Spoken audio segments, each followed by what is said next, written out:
उनसे बहुत thank you कहती हूँ कि उन्होंने मेरे पति की मौत का बदला लिया है। धन्यवाद अर्पित करता हूं अपने देश के माननीय प्रधानमंत्री जी को, जिन्होंने देश की 140 करोड़ जनता के मन की बात को समझा।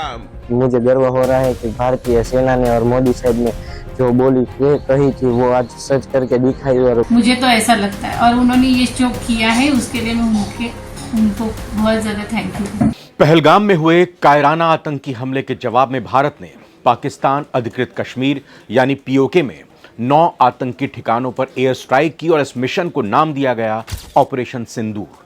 भारतीय सेना ने इस मिशन की पहली आधिकारिक जानकारी एक प्रतीकात्मक तस्वीर के जरिए दी, जिसमें सिंदूर को दिखाया गया। सिंदूर भारतीय परंपरा में शादीशुदा हिंदू महिलाओं का मंगल चिन्ह है, लेकिन इस नाम के पीछे एक और गहरा संदेश भी छिपा है। 22 अप्रैल को पहलगाम में आतंकवादियों ने धर्म के आधार पर लोगों को निशाना बनाया, जिनमें नए नवेले दुल्हा दुल्हन यानी न्यूली मैरिड कपल्स भी शामिल थे।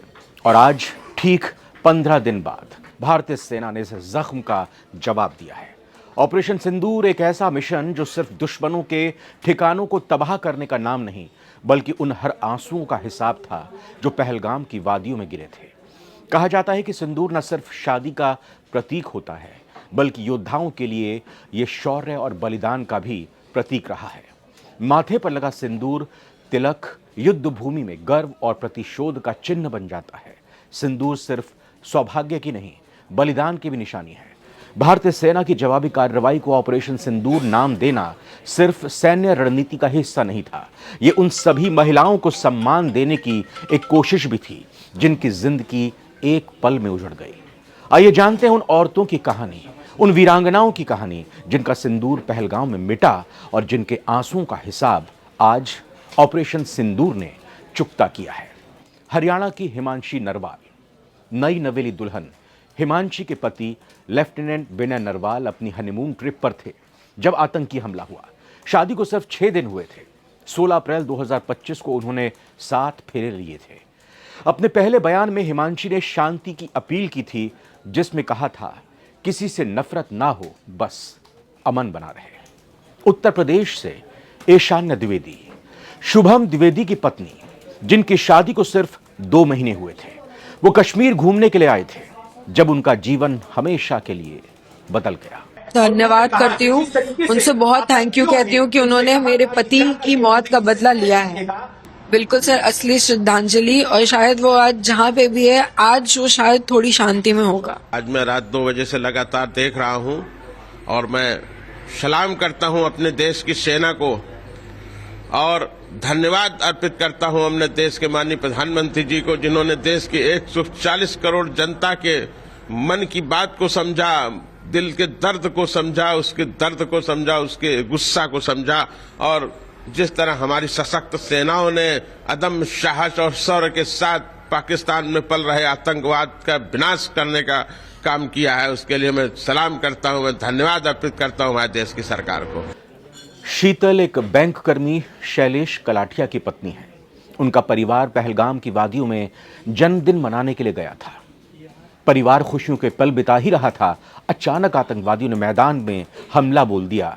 शीतल की आंखों के सामने उनके पति शैलेश को गोलियों से छलनी कर दिया गया। सोहिनी अधिकारी कोलकाता से। सोहिनी कोलकाता के आईटी प्रोफेशनल बितन अधिकारी की पत्नी है। बितन अमेरिका में काम करते थे और छुट्टियों पर भारत लौटे थे। 22 अप्रैल को उन्होंने कश्मीर के खूबसूरत वादियों में अपनी छुट्टियां बिताई, लेकिन सोहिनी, बितन और उनका 3.5 साल का बेटा फिदान पहलगाम के एक घास के मैदान में थे जब आतंकवादियों ने अंधाधुंध फायरिंग शुरू कर दी। और इस दौरान बितन को आतंकियों ने अपनी गोलियों से निशाना बनाया, उन्हें गोलियों से छलनी कर दिया और यह सब कुछ उनके 3.5 साल के बेटे की आंखों के सामने हुआ। काजल बेन परमार, भावनगर गुजरात से। काजल बेन के पति यतीश भाई परमार, जो भावनगर गुजरात में एक सैलून चलाते थे, अपने परिवार के साथ कश्मीर यात्रा पर गए थे। इस यात्रा की शुरुआत उन्होंने श्रीनगर में आध्यात्मिक गुरु मोरारी बापू की राम कथा में हिस्सा लेकर की थी। आतंकवादियों ने काजल बेन के सामने उनके पति की गोली मारकर हत्या कर दी, गोलियों से छलनी कर दिया। बापूजी और मेरा बड़ा भाई जो पहलगांव घूमने के लिए गए थे, वहां उन दोनों को आतंकी हमले में उन दोनों की मौत हुई है। उसके राइट 15 दिन बाद अब भारतीय सेना ने रात को 2 बजे जो एयर स्ट्राइक किए, पाकिस्तान के जो आतंकी सेंटर है उन पर हमला किया है। तो मैं खुशी करता हूँ कि मुझे गर्व हो रहा है कि भारतीय सेना ने और मोदी साहब ने जो बोली कही थी वो आज सच करके दिखाई और पाकिस्तान पर हमला किया। और हमारी जो बापूजी और मेरा भाई है उनकी दिव्य आत्मा को शांति मिलेगी। पुणे महाराष्ट्र से प्रगति जगदाले महाराष्ट्र के पुणे से हैं। उनके पति संतोष जगदाले को 22 अप्रैल को पहलगाम में हुए कायराना आतंकी हमले में मौत के घाट उतार दिया गया। संतोष का परिवार पुणे से था और वो अपनी पत्नी और कन्या असावरी के साथ कश्मीर में छुट्टियां मना रहे थे जब उनकी खुशियां हिंसा की शिकार हो गईं। पाकिस्तान के खिलाफ, उसके लिए मैं उनका आभार व्यक्त करती हूँ, क्योंकि उन्होंने पाकिस्तान को ये दिखा के दिया कि हम भी चुप बैठने वालों में से नहीं हैं। हमारे जो मिडिल क्लास लोग हैं उन पर उन्होंने अटैक किया है। आज अभी तक तो वो 26/11 का था, उस वक्त भी उन्होंने ऐसे ही सामान्य लोगों पर अटैक किया था, तभी भी कोई ये नहीं हुआ था। पर अभी तो मोदी जी ने उनको ये लेसन दिया है कि अभी हम चुप नहीं बैठने वाले। और ये ऑपरेशन सिंदूर उन्होंने जो स्टार्ट किया है वो पूरा दहशतवाद खत्म करके ही वो अभी चुप बैठेंगे। शीला रामचंद्रन कोच्चि केरल से पति एन रामचंद्रन को खोने का गम लिए अब जी रही हैं शीला, जो अपने पोते पोतियों के सामने गोली का शिकार बने। जेनिफर नाथानियल इंदौर से मध्य प्रदेश। जेनिफर और उनके पति सुशील नाथनियल जो इंदौर मध्य प्रदेश में LIC के ब्रांच मैनेजर थे, अपने परिवार के साथ कश्मीर में अपनी पत्नी का जन्मदिन मनाने के लिए गए थे। उनके साथ उनकी 30 साल की बेटी आकांक्षा और 21 साल का बेटा ऑस्टिन भी थे।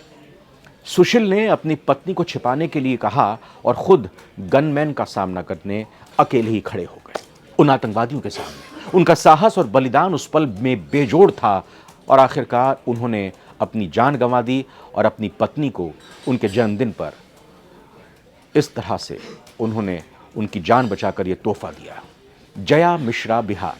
जया मिश्रा अपने पति मनीष रंजन मिश्रा के साथ, उनके पति मनीष रंजन मिश्रा इंटेलिजेंस ब्यूरो यानी भारतीय खुफिया ब्यूरो में अधिकारी थे। परिवार कश्मीर में छुट्टियों मनाने के लिए गया था। जया मिश्रा के सामने ही मनीष को, उनके पति को, आतंकवादियों ने गोलियों से छलनी कर दिया। अपने के चले जाने का दुख क्या होता है ये वही जानता है जिस पर बीतती है। हाँ, इतना ज़रूर है कि इन माँओं, बहनों, बेटियों की मांग का जो सिंदूर आतंकवादियों ने उजाड़ा है, ऑपरेशन सिंदूर ने आज उन्हें थोड़ा सुकून तो जरूर दिया होगा।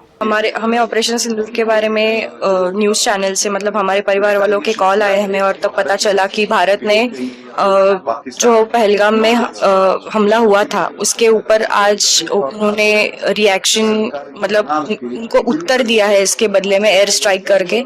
पहले तो मिशन का नाम सुन के हम लोगों को बहुत, मतलब मैं तो बहुत रो रही थी सुन के, क्योंकि मुझे याद है जिस दिन अमित शाह जी आए थे श्रीनगर, जो लोग वीर मरण जिनको प्राप्त हुआ उनको श्रद्धांजलि देने के लिए, उस दिन सब बहनें उनको बोल रही थी कि हम भारत की बहनें हैं, हम आपकी बहनें, और हम लोगों से हमारे पतियों को छीन लिया है।